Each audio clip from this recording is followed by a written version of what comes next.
the best academy. Hi everyone, welcome to Harish academy. ఈరోజు current అఫైర్స్లో భాగంగా each and every టాపిక్ని మనము డీటెయిల్గా డిస్కస్ చేసుకుందాం. ఇవాళ మన ఫస్ట్ టాపిక్, ప్రధానమంత్రి నరేంద్ర మోడీ గారికి దక్కిన మరో దేశ అత్యున్నత పౌర పురస్కారం. ప్రధానమంత్రి నరేంద్ర మోడీ గారు నిన్న తన 5 దేశాల పర్యటనను ప్రారంభించారు. ఈ పర్యటనలో భాగంగా ఫస్ట్ ఘనా దేశానికి, వెస్ట్ ఆఫ్రికాలోని ఒక దేశమైన ఘనా దేశానికి వెళ్ళారు. ఆ తర్వాత ట్రినిడాడ్ అండ్ టొబాగో, ఈరోజు కరీబియన్ దేశమైన ట్రినిడాడ్ అండ్ టొబాగో, ఆ తర్వాత అర్జెంటీనా దేశము, తర్వాత బ్రెజిల్లో జరగబోతా ఉన్న 17వ బ్రిక్స్ సమ్మిట్, ఫైనల్గా నమీబియా దేశానికి వెళ్తా ఉన్నారు. ఈ 5 దేశాల పర్యటనలో భాగంగా ఫస్ట్ ఘనా దేశానికి వెళ్ళారు. ఇక్కడ ఈ ఘనా దేశము తన అత్యున్నత పౌర పురస్కారం, ఇట్స్ హైయెస్ట్ సివిలియన్ హానర్ని ప్రధానమంత్రి నరేంద్ర మోడీ గారికి బహుకరించడం జరిగింది. దీని పేరేంటో మనం ఎగ్జామ్ పాయింట్ ఆఫ్ వ్యూలో తెలుసుకోవాలి. దీని పేరు వచ్చేసి the officer of the order of the star of Ghana. The officer of the order of the star of Ghana. దీనితో కలిపి ప్రధానమంత్రి నరేంద్ర మోడీ గారికి ఇప్పటి వరకు 24 విదేశీ అత్యున్నత పౌర పురస్కారాలు లభించినట్టు అయ్యింది. ఇక మనం ఎగ్జామ్ పాయింట్ ఆఫ్ వ్యూలో తెలుసుకోవాల్సింది, ఎప్పుడైనా ఒక ప్రైమ్ మినిస్టర్ కానీ ప్రెసిడెంట్ కానీ విదేశాలకు వెళ్ళినప్పుడు ఆ దేశ క్యాపిటల్, అక్కడి ప్రైమ్ మినిస్టరు లేదా ప్రెసిడెంట్ గురించి తెలుసుకోవాలి. అది ఎక్కడ ఉందో కూడా తెలుసుకోవాలి. అలానే ఏమైనా ఎంఓయూస్, ఏమైనా ఒప్పందాలు కుదిరాయో కూడా తెలుసుకోవాలి. ఇక ఈ ఘనా దేశం విషయానికి వస్తే, ఈ ఘనా అనేది వెస్ట్ ఆఫ్రికన్ కంట్రీ, వెస్ట్ ఆఫ్రికాలో ఉండే ఒక దేశం. మీరు అబ్జర్వ్ చేస్తే, వరల్డ్ మ్యాప్ అబ్జర్వ్ చేస్తే ఇలా ఉంటుంది. ఆఫ్రికా, ఇక్కడ అట్లాంటిక్ ఓషన్, అట్లాంటిక్ మహాసముద్రం ఉంటుంది. ఇక్కడ ఘనా ఉంటుంది, ఘనా దేశం. ఈ ఘనా దేశం క్యాపిటల్ వచ్చేసి అక్రా, క్యాపిటల్ అక్రా. ఈ ఘనా దేశ ప్రెసిడెంట్ జాన్ మహామా గారు ప్రధానమంత్రి నరేంద్ర మోడీ గారిని స్వాగతించారు. ఇక అలానే ఇరు దేశాల మధ్య 4 ఎంఓయూలు కుదిరాయి. దానికంటే ముందు ప్రధానమంత్రి నరేంద్ర మోడీ గారికి లభించిన 24 అత్యున్నత పౌర పురస్కారాల్లో 2025లో ఏవి లభించాయో కూడా మనం ఎగ్జామ్ పాయింట్ ఆఫ్ వ్యూ తెలుసుకోవాలి. ఒక్కోసారి 2025లో ఇప్పటి వరకు ఎన్ని లభించాయి అని కూడా అడగవచ్చు. ఇక 2025 విషయానికి వస్తే, మనం ఇటీవల డిస్కస్ చేసుకున్నాం. ఫస్ట్ మౌరీషియస్ దేశానికి వెళ్ళినప్పుడు మౌరీషియస్ దేశానికి చెందిన అత్యున్నత పౌర పురస్కారం the grand commander of the order of the star and key of the Indian Ocean అవార్డుని ఆయన తీసుకున్నారు. ఇక శ్రీలంక ద మిత్ర విభూషణ పౌర పురస్కారాన్ని ప్రధానమంత్రి నరేంద్ర మోడీ గారికి బహుకరించింది. ఇటీవలనే సిప్రస్ దేశము the grand cross of the order of Makarios 3ని ప్రధానమంత్రి నరేంద్ర మోడీ గారికి బహుకరించారు. సో ఓవరాల్గా 2025లో ఘనా దేశంతో కలిపి 4 వచ్చాయి ఇప్పటి వరకు అనే విషయం గుర్తుపెట్టుకుంటే సరిపోతుంది. ఓవరాల్గా 24. ఇక ఇరు దేశాల మధ్య కుదిరిన 4 ఒప్పందాలు మనకి ఎగ్జామ్ పాయింట్ ఆఫ్ వ్యూలో ఇంపార్టెంట్. ఎప్పుడైనా కూడా చిన్న చిన్న దేశాలతో ఎంఓయూలు కుదుర్చుకున్నప్పుడు మనకి ఆ ఎంఓయూలు వేటికి సంబంధించి అనే విషయం పర్ఫెక్ట్గా మీరు గుర్తుపెట్టుకోలేకపోయినా కనీసం ఎన్ని ఎంఓయూలు కుదిరాయన్న విషయం కూడా అట్లీస్ట్ అదైనా గుర్తుపెట్టుకోవాలి. బట్ మనం ఈ 4 ఎంఓయూల గురించి కూడా తెలుసుకుందాం. ఒక ఎంఓయూ వచ్చేసి, ఒక ఒప్పందము కల్చరల్ ఎక్స్చేంజ్ ప్రోగ్రామ్కి సంబంధించి, అంటే కళలు, ఆర్ట్స్, డ్యాన్సు అటువంటికి సంబంధించి సాంస్కృతిక మార్పిడికై ఒక ఎంఓయూ. మరొక ఎంఓయూ వచ్చేసి ఇరు దేశాలకు చెందిన స్టాండర్డ్స్ అథారిటీకి సంబంధించి, bureau of Indian standards India మరియు ఘనా స్టాండర్డ్స్ అథారిటీ మధ్య ఒక ఎంఓయూ, అంటే స్టాండర్డ్స్ సర్టిఫికేషన్కి సంబంధించిన ఒక ఎంఓయూ. మూడవ ఎంఓయూ వచ్చేసి ట్రెడిషనల్ మెడిసిన్, సాంప్రదాయ ఆయుర్వేద రంగాన్ని ప్రోత్సహించడానికి ఇరు దేశాల్లోనూ ఒక ఎంఓయూ. 4వ ఎంఓయూ వచ్చేసి MoU on joint commission meeting, అంటే ఇరు దేశాలు కూడా ఎప్పటికప్పుడు రెగ్యులర్గా మీట్ అవ్వాలి, ఇరు దేశాల మధ్య ఉన్న సహకారాన్ని ఎప్పటికప్పుడు రివ్యూ చేయాలి, పర్యవేక్షించాలి అని చెప్పేసి ఈ 4 ఎంఓయూలు కుదిరాయి.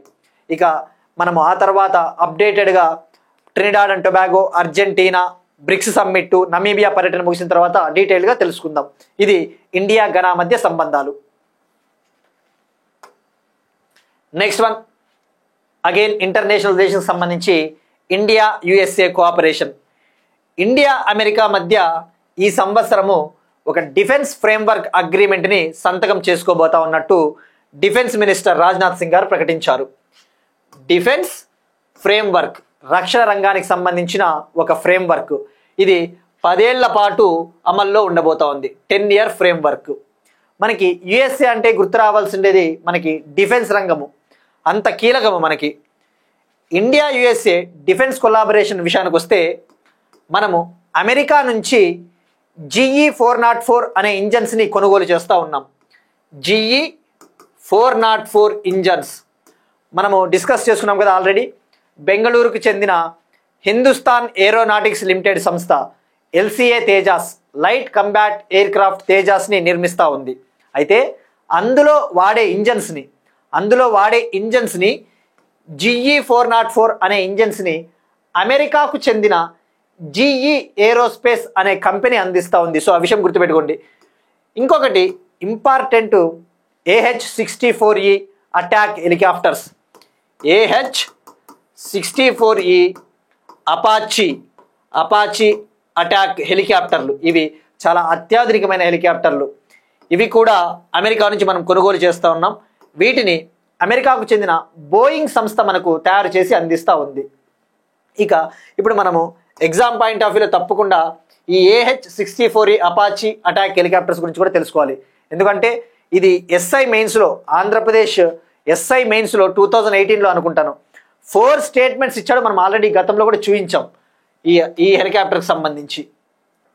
ఇక ఈ డీల్ విషయానికి వస్తే 2020లో ఇరు దేశాల మధ్య $600 మిలియన్ డీల్ కుదిరింది. $600 మిలియన్ ఒప్పందం కుదిరింది. ఇందులో భాగంగా ఇండియన్ ఆర్మీ కోసము 6 అదనపు అపాచీ 64E హెలికాప్టర్లను అందించాలని చెప్పేసి అమెరికా నిర్ణయం తీసుకునింది. ఇక ఈ హెలికాప్టర్ల విషయానికి వస్తే ఇవి చాలా అత్యాధునికమైనవి, ప్రపంచంలోనే మోస్ట్ అడ్వాన్స్డ్ అని చెప్పవచ్చు. ఈ అడ్వాన్స్డ్ హెలికాప్టర్స్ను ఉపయోగించి హెల్ఫైర్ క్షిపణులను కూడా ప్రయోగించవచ్చు. These are equipped with Hellfire missiles అని చెప్పవచ్చు. వీటి నుంచి ప్రయోగించవచ్చు. ఇది ఇరు దేశాల మధ్య రక్షణ రంగానికి సంబంధించిన సంబంధాలు. ఇక అబ్జర్వ్ చేస్తే మనకి రక్షణ రంగానికి సంబంధించి మనం తెలుసుకోవాల్సింది, అసలు ఇండియా ఎప్పుడైనా ఒక డిఫెన్స్ గురించి చదివేటప్పుడు భారత్ ఏ స్థానంలో ఉందో తెలుసుకోవాలి. డిఫెన్స్ ఇంపోర్ట్స్ విషయంలో తీసుకుంటే, ఆయుధాల దిగుమతుల విషయంలో తీసుకుంటే మనం గతంలో డిస్కస్ చేసుకున్నాం. 2020-2024 మధ్య, 2020 నుంచి 2024 మధ్య సిప్రి రిపోర్ట్ ప్రకారం, Stockholm International Peace Research Institute report ప్రకారము ప్రపంచంలోనే అత్యధికంగా ఆయుధాలను దిగుమతి చేసుకుంటా ఉన్న దేశము ఉక్రెయిన్. ఫస్ట్ ప్లేస్లో టాప్ ఉంది. World's largest arms importer between 2020-24.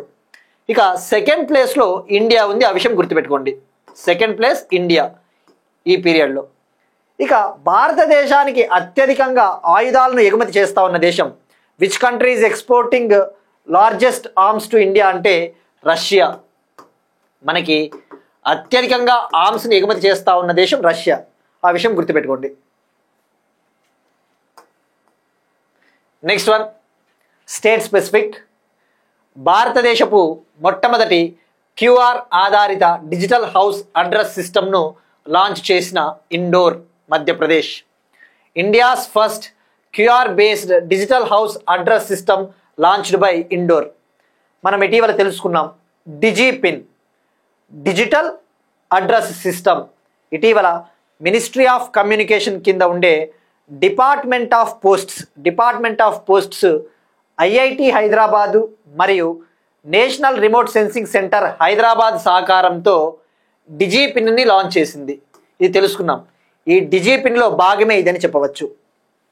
ఇందులో భాగంగా ఇండోర్ ఏం చేయబోతా ఉంది అంటే, ఇండోర్లో ఉన్న ప్రతి ఇంటికి కూడా QR కోడ్ ప్లేట్స్ని అటాచ్ చేయబోతా ఉంది. ఇండోర్ సిటీలో ఉన్న ప్రతి ఇంటికి QR కోడ్ ప్లేట్స్ అంటే ఇవి ఉంటాయి కదా, ఇట్లా స్కాన్ చేసేటివి, మనం ఏ విధంగా అయితే స్కాన్ చేస్తామో QR స్కానర్స్, ఆ ప్లేట్స్ని అటాచ్ చేయబోతా ఉన్నారు, ఇన్స్టాల్ చేయబోతా ఉన్నారు. వాటిని కనుక మనం మొబైల్తో స్కాన్ చేసినట్టయితే ఆ హౌస్ డిజిటల్ అడ్రస్ మనకు తెలుస్తుంది. GPS ఆధారంగా ఆ హౌస్ డిజిటల్ అడ్రస్ మనకు తెలుస్తుంది. అలానే ఈ QR కోడ్స్ ద్వారా tax payments, for example property tax కావచ్చు, వాటర్ ట్యాక్స్, అటువంటివి ఈజీగా మనము పే చేయవచ్చు. సో ఇక్కడ గుర్తుపెట్టుకోవాల్సింది, Indore becomes India's first city with digital address codes. ఇక డిజిపిన్ గురించి కూడా మనకి ఐడియా ఉండాలి. ఇక ఇండోర్ అంటేనే మనకి ఇంకొక ప్రాముఖ్యత ఉంది. Every year ministry of housing and urban affairs మంత్రిత్వ శాఖ విడుదల చేసే స్వచ్ఛ సర్వేక్షణ్ ర్యాంకింగ్స్లో ఇండోర్ వరుసగా టాప్లో వస్తూ ఉంది. Next one, state specific Telangana. సైబరాబాద్లో ఆపరేషన్ ముస్కాన్ 11 ప్రారంభం. ఆపరేషన్ ముస్కాన్ 11వ ఎడిషన్ని తెలంగాణ పోలీసు సైబరాబాద్లో లాంచ్ చేశారు. దీని ముఖ్య ఉద్దేశము తెలంగాణలో ముఖ్యంగా హైదరాబాద్లో ఎవరైతే బాల కార్మికులు ఉన్నారో, చైల్డ్ లేబర్, వాళ్ళని సంరక్షించాలి. ముఖ్యంగా ఎవరైతే లైంగిక దోపిడీకి గురవుతా ఉన్నారో, సెక్షువల్ ఎక్స్ప్లాయిటేషన్కి గురవుతా ఉన్న బాయ్స్ కావచ్చు, గర్ల్స్ కావచ్చు, చిన్నపిల్లలు, వాళ్ళని సంరక్షించాలి. ముఖ్యంగా బెగ్గింగు, యాచకులు, అటువంటి కార్యకలాపాల్లో విక్టిమ్స్, బాధితులుగా ఉన్న పిల్లల్ని సంరక్షించడానికి 11వ ఎడిషన్ని తెలంగాణ పోలీసు వాళ్ళు లాంచ్ చేశారు. ఇది నెల రోజుల పాటు ఈ క్యాంపెయిన్ జరగబోతా ఉంది, 1 జూలై టు 31 జూలై. ఇక మనం ఇటీవల డిస్కస్ చేసుకున్నాం, ఇటీవల విడుదల చేసిన ఒక రిపోర్ట్, ఒక ఎన్జిఓ విడుదల చేసిన రిపోర్ట్, ఇండియా చైల్డ్ ప్రొటెక్షన్ అనే ఒక ఎన్జిఓ ఒక రిపోర్ట్ విడుదల చేసింది. ఆ రిపోర్ట్ ప్రకారం 2024-25 ఇయర్లో దేశవ్యాప్తంగా బాలికలను సంరక్షించిన ప్లేస్లో తెలంగాణ అగ్రస్థానంలో ఉంది. తెలంగాణ టాప్లో ఉంది. The number of children rescued highest in Telangana. ఇక చిల్డ్రన్ హెల్ప్ లైన్ విషయానికి వస్తే, ఇప్పుడు అన్నిటికీ ఒకటే నెంబర్ లాంచ్ చేశారు కదా తెలంగాణ పోలీసు వాళ్ళు, 112 అన్ని రకాల సర్వీసులకి. దానికి ఇంకొక నెంబర్ కూడా ఉంది చైల్డ్ హెల్ప్ లైన్కి, 1098 కూడా. మనకి ఎగ్జామ్లో ఈ నెంబర్లు కూడా చాలా ఇంపార్టెంట్, హెల్ప్ లైన్ నెంబర్స్ డైరెక్ట్గా అడుగుతాడు. నెక్స్ట్ వన్, అగైన్ తెలంగాణకు సంబంధించి అనదర్ ఇష్యూ మనము రీసెంట్గా డిస్కస్ చేసుకున్నాము. ఇది తెలంగాణలో బ్యాక్వర్డ్ క్యాస్ట్లలో, వెనుకబాడిన కులాలలో ఆ బ్యాక్వర్డ్నెస్ని, ఆ వెనుకబాటుతనాన్ని శాస్త్రీయంగా, సైంటిఫిక్గా కొలవడానికి, మెజర్ చేయడానికి తెలంగాణ గవర్నమెంటు జస్టిస్ సుదర్శన్ రెడ్డి కమిషన్ని అపాయింట్ చేసిందనే విషయం తెలుసుకున్నాం. జస్టిస్ సుదర్శన్ రెడ్డి కమిషన్, ఈ కమిషను శాస్త్రీయంగా బ్యాక్వర్డ్నెస్ని మెజర్ చేస్తూ ఉంది, కొలుస్తూ ఉంది.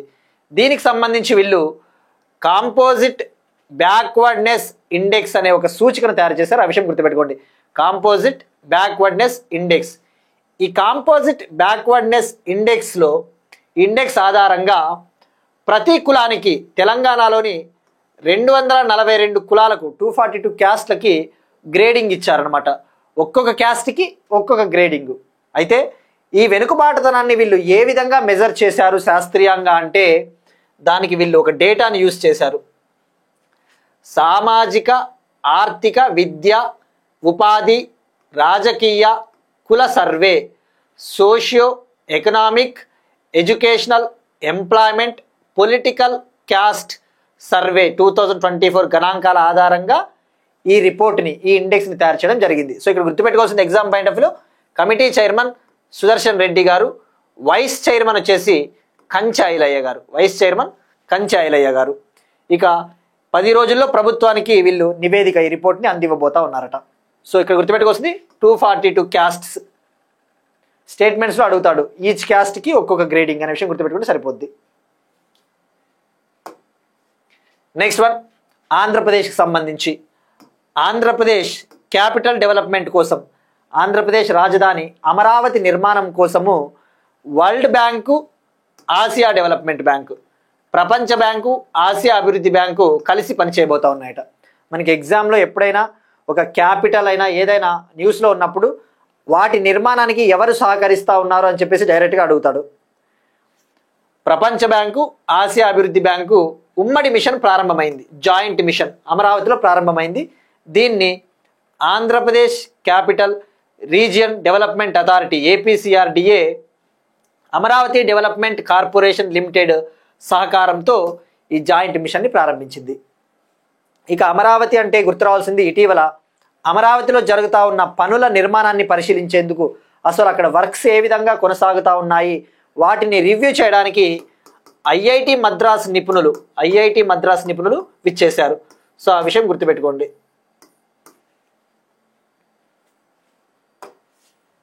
నెక్స్ట్ వన్, అగైన్ ఆంధ్రప్రదేశ్కి సంబంధించి ఇంకొక ఇష్యూ. ఆంధ్రప్రదేశ్లోని ఎన్టీఆర్ జిల్లాలో magic drain pilot project. Magic drain మనం చూస్తూ ఉంటాము, ముఖ్యంగా నగరాలలో కావచ్చు, సిటీలలో పారిశుద్ధ్య నీరు బయటకు పోతూ ఉంటుంది, ఎక్కువగా మురుగునీరు. ఆ సీవేజ్ వాటర్ అనేది ఎక్కడికి పంపించాలో తెలియక మొత్తం చాలా పొల్యూట్ అయిపోతూ ఉంటుంది. సో వాటిని కంట్రోల్ చేయడం కోసము ఆంధ్రప్రదేశ్లో రాష్ట్ర వ్యాప్తంగా జిల్లాకు ఒక కాలనీలో, ఈచ్ జిల్లాలో ఒక్కొక్క కాలనీలో ప్రయోగాత్మకంగా ఈ మ్యాజిక్ డ్రైన్లను నిర్మించాలని చెప్పేసి ఆంధ్రప్రదేశ్ ప్రభుత్వం భావిస్తూ ఉంది. ఇందులో భాగంగా పైలట్ ప్రాజెక్టులో భాగంగా ఎన్టీఆర్ డిస్టిక్ నందిగామ మండలం సోమవరం గ్రామంలో 450 మీటర్ల పొడవున ఈ మ్యాజిక్ డ్రైన్ని చేపట్టారు. ఇది ఎలా వర్క్ అవుతుంది అంటే, జనరల్గా ఇళ్ల నుంచి వచ్చే మురుగునీరు పారడానికి రహదారుల పక్కన ఇప్పటి వరకు నిర్మిస్తూ ఉన్న సాధారణ సిమెంట్ కాలువల స్థానంలో ఈ మ్యాజిక్ డ్రైన్, ఇక్కడ చూసినట్టు ఈ ఇమేజ్లో ఈ గుంతల్ని తీస్తారనమాట. ఈ గుంతల్ని తీసినప్పుడు ఆ మురుగునీరు అంతా కూడా ఇందులోకి చేరిపోయి ఇంకిపోతుంది. సో ఇది మనకి అర్బనైజేషన్, సస్టైనబుల్ అర్బనైజేషన్, సుస్థిర అభివృద్ధికి సంబంధించిన నగర ప్రణాళిక అని చెప్పవచ్చు. ఇంకోటి, మ్యాజిక్ డ్రైన్ నిర్మాణంకి ఖర్చు కూడా ఎక్కువ అవ్వదంట. సాధారణంగా కిలోమీటర్ సిమెంట్ కాలువ నిర్మాణానికి 50 లక్షలు ఖర్చు అయితే ఈ మ్యాజిక్ డ్రైన్ నిర్మాణానికి జస్ట్ 9 lakhs అవుతుందని చెప్పేసి చెప్తా ఉన్నారు.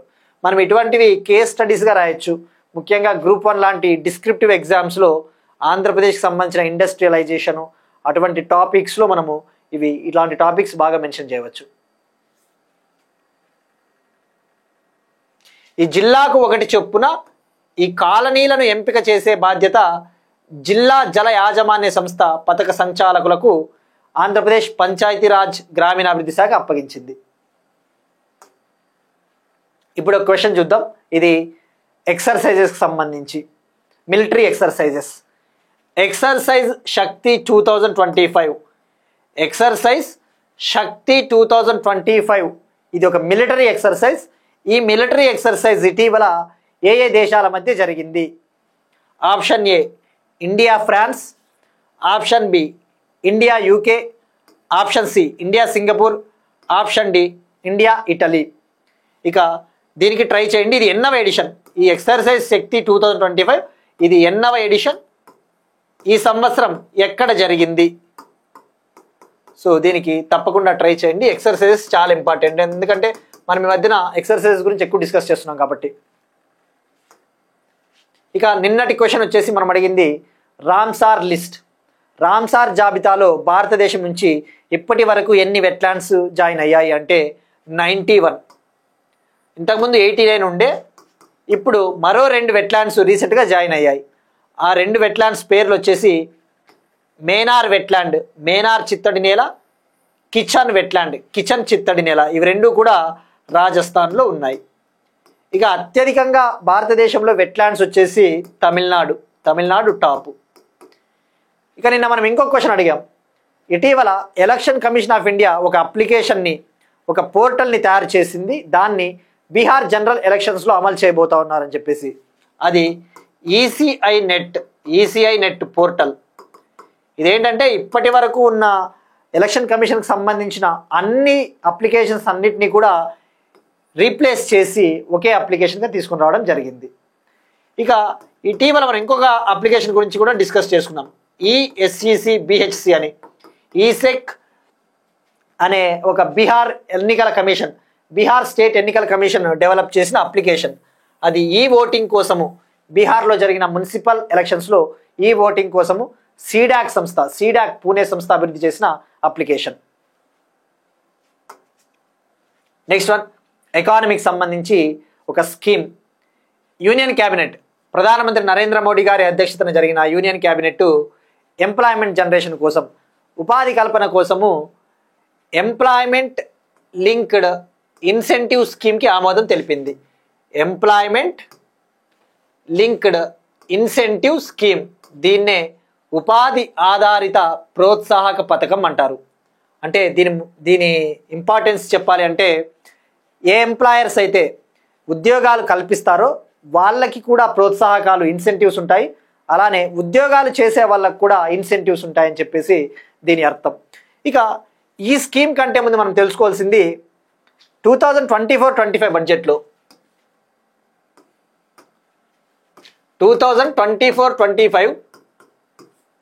2024-25 యూనియన్ బడ్జెట్లో ఎంప్లాయ్మెంట్ జనరేషన్ కోసం, ఉపాధి కల్పన కోసము పిఎంస్ ప్యాకేజ్ ఆఫ్ 5 స్కీమ్స్ అని చెప్పేసి అనౌన్స్ చేశారు.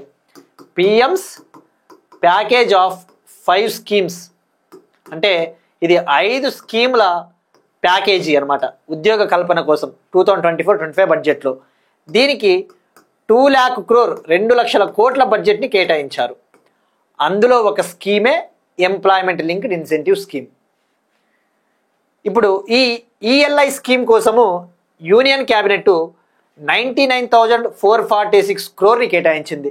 99,446 కోట్లు. మనకి ఎగ్జామ్ పాయింట్ ఆఫ్ వ్యూలో తెలుసుకోవాల్సింది వీటి ఫీచర్స్ ఏంటి. ఈ పథకం ముఖ్య ఉద్దేశము రాబోయే 2 ఏళ్లలో 3.5 crore జాబ్స్, 3.5 కోట్ల ఉద్యోగాలను సృష్టించాలి. అలానే ఈ పథకం కింద, ఈ స్కీమ్ కింద 2025 ఆగస్ట్ 1 నుంచి 2027 జూలై 31 మధ్య ఏవైతే కొత్తగా ఉద్యోగాలు సృష్టించబడతాయో ఆ ఉద్యోగాలకు మాత్రమే ఈ పథకం కింద ఇచ్చే ప్రోత్సాహకాలు, ఇన్సెంటివ్స్ వర్తిస్తాయి, అప్లై అవుతాయి.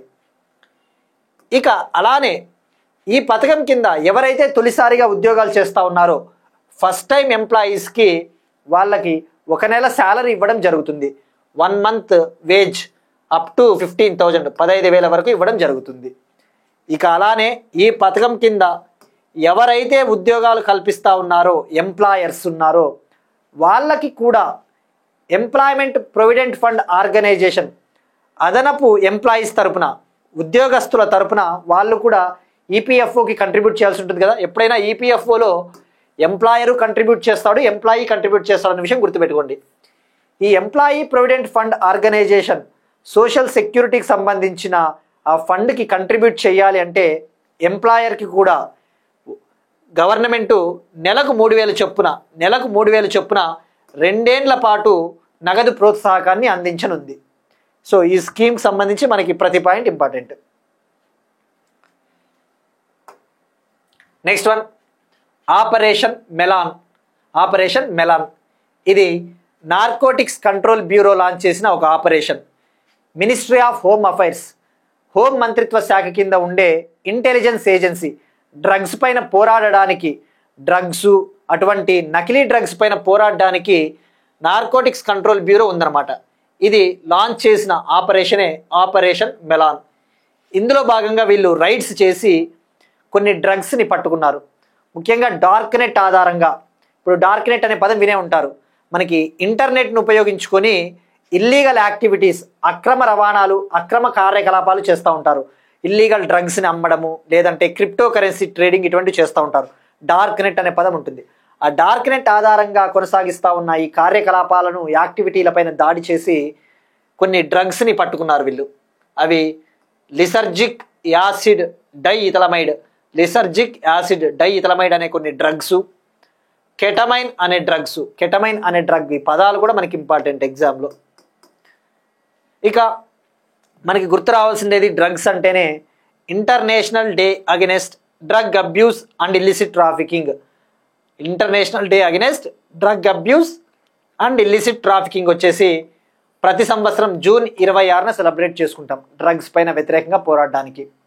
ఇక ఇటీవలే Telangana government Telangana anti narcotics బ్యూరోని ఈగల్గా పేరు మార్చిందన్న విషయం కూడా మనం తెలుసుకుందాం. ఈగల్. ఇక మనకి ఈ నార్కోటిక్స్ కంట్రోల్ బ్యూరో విషయానికి వస్తే ఒక చట్టం కూడా ఉంది డ్రగ్స్ పైన పోరాడడానికి. Narcotic drugs and psychotropic substances act. ఇది 1985లో తీసుకొని వచ్చారు. మనకి కొన్నిసార్లు చట్టాలు ఇయర్లు కూడా అడుగుతారు. 1985. నెక్స్ట్ వన్, ఎల్ఎన్టీ సంస్థ ప్రముఖ engineering company Larson and Toubro company ఒక వరల్డ్ రికార్డ్ సృష్టించింది. ఈ వరల్డ్ రికార్డ్ వచ్చేసి రైలు సొరంగ నిర్మాణానికి సంబంధించి, కన్స్ట్రక్షన్ ఆఫ్ రైల్ టన్నెల్కి సంబంధించి ఉత్తరాఖండ్లోని రిషికేష్ కర్ణప్రయాగ్ రైల్ లింకులో భాగంగా 2 సొరంగాలను వీళ్ళు నిర్దేశిత లక్ష్యం కంటే, అంటే అనుకున్న తేదీ కంటే కూడా ముందుగానే నిర్మించి వరల్డ్ రికార్డ్ సృష్టించారు. దీనికోసం వీళ్ళు ప్రపంచంలోనే అత్యాధునికమైన the most advanced tunnel boring మెషిన్ని వాడినారు. టన్నెల్ బోరింగ్ మెషిన్ TBM అనే మెషిన్లని వాడినారు ఈ సొరంగాల్ని నిర్మించడానికి. వీటి ప్రత్యేకత ఏంటంటే ఇవి ఎటువంటి కఠినమైన రాక్నైనా, ఎంత హార్డ్గా ఉన్న శిలనైనా కూడా కట్ చేసి సొరంగాలను నిర్మించగలదు. ఇందులో భాగంగా వీళ్ళు 2 TBM మిషన్లని వాడారు. ఆ టన్నెల్ బోరింగ్ మెషిన్ పేర్లు మనకి చాలా ఇంపార్టెంట్. ఒకటి వచ్చేసి శక్తి అనే ఒక పేరు పెట్టారు, శివ అనే ఒక పేరు పెట్టారు. శక్తి అనే టన్నెల్ బోరింగ్ మెషిన్ ద్వారా 14.57 కిలోమీటర్ల రైలు సొరంగాన్ని నిర్మిస్తూ ఉన్నారు. 14.57 కిలోమీటర్ల రైలు సొరంగాన్ని నిర్మిస్తున్నారు. శివ అనే టన్నెల్ బోరింగ్ మెషిన్ ద్వారా 13.09 కిలోమీటర్ల సొరంగాన్ని నిర్మిస్తూ ఉన్నారు. ఇక్కడ ఈ 2 సొరంగాలకి ఒక ప్రాముఖ్యత, ఒక సిగ్నిఫికెన్స్ ఉంది. ఇవి 2 కూడా దేశంలోనే అతి పొడవైన రైలు సొరంగాలు, ఇండియాస్ లార్జెస్ట్ రైల్ టన్నెల్స్ అని చెప్పవచ్చు. ఇండియాస్ లార్జెస్ట్ రైల్ టన్నెల్స్ ఇవి 2 కూడా 14.57 కిలోమీటర్, 13.09 కిలోమీటర్. ఇవి 2 కూడా ఉత్తరాఖండ్లో ఉన్నాయన్న విషయం గుర్తుపెట్టుకోండి. ఇక ఇందులో ఈ సొరంగ నిర్మాణంలో 70% మన మెషిన్లను వాడారు. ఇంకొక 30% వచ్చేసి ఆస్ట్రేలియా సహకారం తీసుకున్నారు. ఆస్ట్రేలియా దేశానికి చెందిన యంత్రాలను వాడడం జరిగింది. Next one, India's first unified flood forecasting platform. వరదలను అంచనా వేయడానికి, ఇండియాలో వరదలు ఎక్కువగా వస్తూ ఉంటాయి కదా, ఆ వరదలను, ఫ్లడ్స్ని ఎప్పటికప్పుడు ఎగ్జాక్ట్గా అంచనా వేయడానికి, ముఖ్యంగా విలేజ్ లెవెల్లో, గ్రామీణ స్థాయిలో కూడా ఇవి ఎప్పుడు రావచ్చు అని చెప్పేసి అలర్ట్ చేయడం కోసము సీ ఫ్లడ్ అనే ఒక వెబ్ ప్లాట్ఫామ్ని, సీ ఫ్లడ్ అనే ఒక వెబ్ ఆధారిత వ్యవస్థని అభివృద్ధి చేశారు. దీన్ని న్యూఢిల్లీలో జలశక్తి మినిస్టర్ సిఆర్ పాటిల్ గారు లాంచ్ చేశారు. C flood. దీన్ని ఉపయోగించి 2 రోజుల ముందుగానే వరదలకు సంబంధించిన ఇన్ఫర్మేషన్ని ఖచ్చితంగా అందించవచ్చు విలేజ్ లెవెల్లో, గ్రామీణ స్థాయిలో కూడా. ఇక దీన్ని అభివృద్ధి చేసిన వాళ్ళు central water commission, ministry of Jal Shakti కింద ఉండే సెంట్రల్ వాటర్ కమిషను మరియు ఇస్రోకు చెందిన national remote sensing centre Hyderabad మరియు సీడాక్ పూణే కలిసి ఈ సీ ఫ్లడ్ వెబ్ టూల్ని అభివృద్ధి చేయడం జరిగింది. ప్రస్తుతానికైతే ఇది 3 రివర్ బేసిన్లకు సంబంధించి, మహానది రివరు, గోదావరి రివరు, తాపీ రివర్కి సంబంధించి వరదలు ఎప్పుడు వస్తాయో అని చెప్పేసి అంచనాలను, ఫోర్కాస్ట్స్ని అందిస్తూ ఉంది. తర్వాత దీన్ని మిగతా నదులకు సంబంధించి కూడా అప్గ్రేడ్ చేయబోతూ ఉన్నారు. నెక్స్ట్ వన్, స్పేస్ టెక్నాలజీకి సంబంధించి నాసా అంతరిక్ష కేంద్ర మిషన్కు మరో ఇండో అమెరికన్ సెలెక్ట్ అయ్యారు. 2026లో నాసా, అమెరికాకు చెందిన నాసా ఇంటర్నేషనల్ స్పేస్ స్టేషన్కి, అంతర్జాతీయ అంతరిక్ష కేంద్రానికి ఒక మిషన్ని లాంచ్ చేయబోతూ ఉన్నారు. ఆ మిషన్లో భాగంగా ఇండో అమెరికన్ వ్యోమగామి, Indo American astronaut Anil Menon గారు సెలెక్ట్ అయ్యారు. అనిల్ మీనన్ గారు ఆల్రెడీ గతంలో సునీతా విలియమ్స్, ఆమె కూడా Indo American, Sunita Williams international space స్టేషన్లోకి ఎంటర్ అయ్యారు. ఇప్పుడు ఈ ISS మిషన్కి సెలెక్ట్ అయిన 2వ ఇండో అమెరికన్ అనిల్ మీనన్ గారు, 2వ ఇండో అమెరికన్ అనిల్ మీనన్ గారు. మరి మనం ఇటీవల డిస్కస్ చేసుకున్నాం, యాక్సియం ఫోర్ స్పేస్ మిషన్లో భాగంగా భారతదేశం నుంచి తొలిసారిగా శుభాంశు శుక్లా ISSలోకి ఎంటర్ అయ్యారని చెప్పేసి. ఇది వచ్చేసి ఇండో అమెరికన్. మరి ఇక్కడ మనం తెలుసుకోవాల్సింది, ఈ మిషన్ ఎప్పుడు లాంచ్ చేస్తూ ఉన్నారు.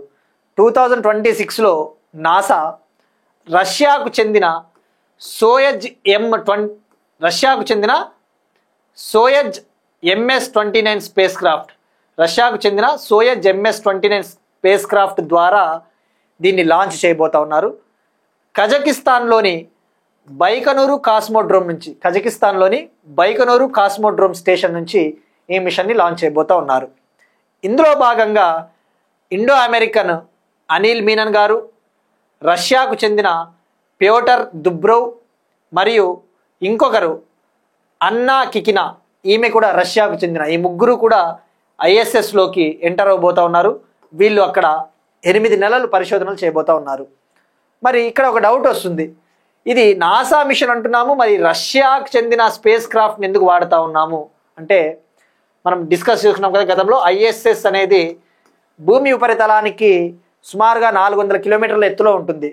It lies about 400 kilometres above from the earth surface. దీన్ని 1998లో నిర్మించారు. ఇది ఒక ఆర్టిఫిషియల్ శాటిలైట్ అని చెప్పవచ్చు. భూమి చుట్టూ రోజుకు 16 సార్లు తిరుగుతుంటుంది.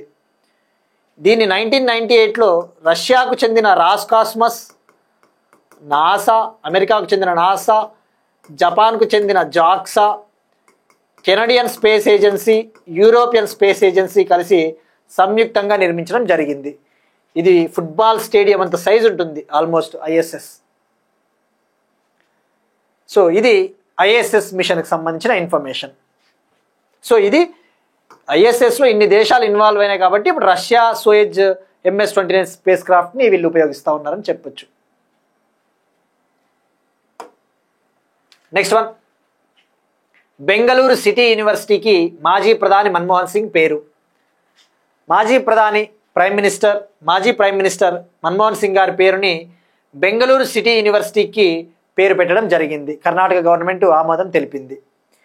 ఇక మన్మోహన్ సింగ్ గారి విషయానికి వస్తే, ఈయన 2004 to 2014 ప్రధానమంత్రిగా పనిచేశారు యూపీఏ గవర్నమెంట్లో.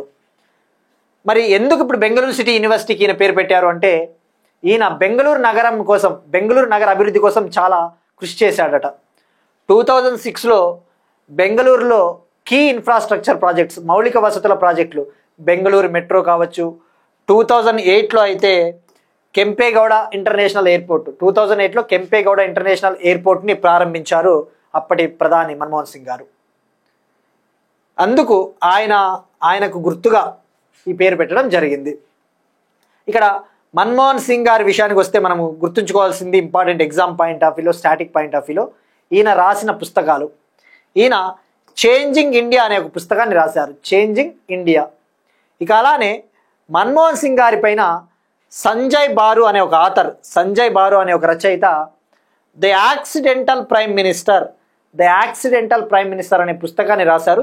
ఈ పుస్తకం మనకి చాలా ఇంపార్టెంట్. సినిమా కూడా వచ్చింది యాక్సిడెంటల్ ప్రైమ్ మినిస్టర్ అని చెప్పేసి, అది మన్మోహన్ సింగ్ గారికి సంబంధించి. ఇక మన్మోహన్ సింగ్ గారు అంటే 1991లో LPG రిఫార్మ్స్ గుర్తు రావాలి. లిబరలైజేషన్, ప్రైవేటైజేషన్, గ్లోబలైజేషన్, ఆర్థిక సంస్కరణలు. అప్పుడు ఈయన ఆర్థిక మంత్రి కాబట్టి పివి నరసింహారావు గారి క్యాబినెట్లో.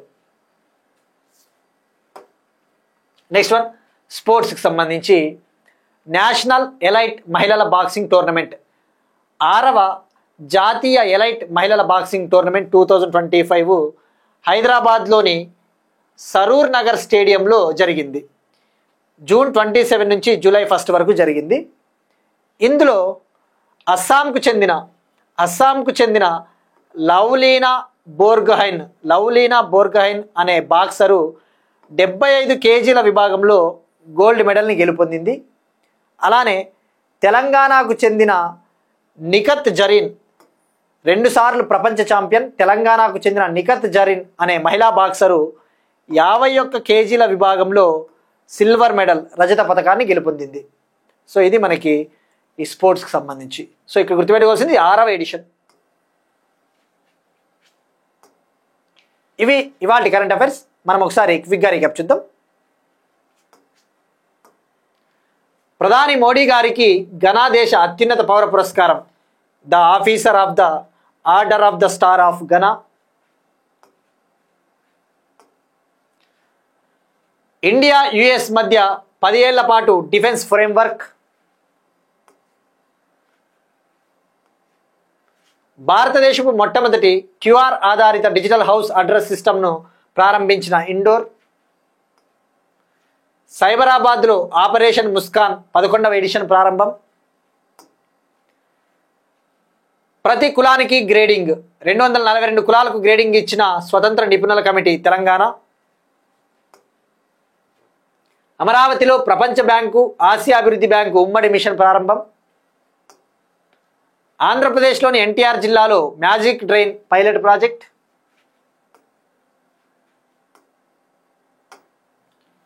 ఉపాధి ఆధారిత ప్రోత్సాహకం ఎంప్లాయ్మెంట్ లింక్డ్ ఇన్సెంటివ్ స్కీమ్కి కేబినెట్ ఆమోదం. ఆపరేషన్ మెలాన్ను ప్రారంభించిన narcotics control bureau. Rishikesh Karnaprayag rail link boring machine ఉపయోగించి సొరంగం నిర్మించడంలో ఎల్ఎన్టీ ప్రపంచ record. India's first unified flood forecasting system C flood వరదలను అంచనా వేయడానికి. 2026లో నాసా అంతరిక్ష కేంద్రం మిషన్కు ఇండో అమెరికన్ వ్యోమగామి అనిల్ మీనన్. బెంగళూరు సిటీ యూనివర్సిటీకి మాజీ ప్రధాని మన్మోహన్ సింగ్ పేరు. ఎలైట్ మహిళల boxing tournament Hyderabad. That's it. These are today's current affairs. Will meet you again tomorrow and thank you everyone.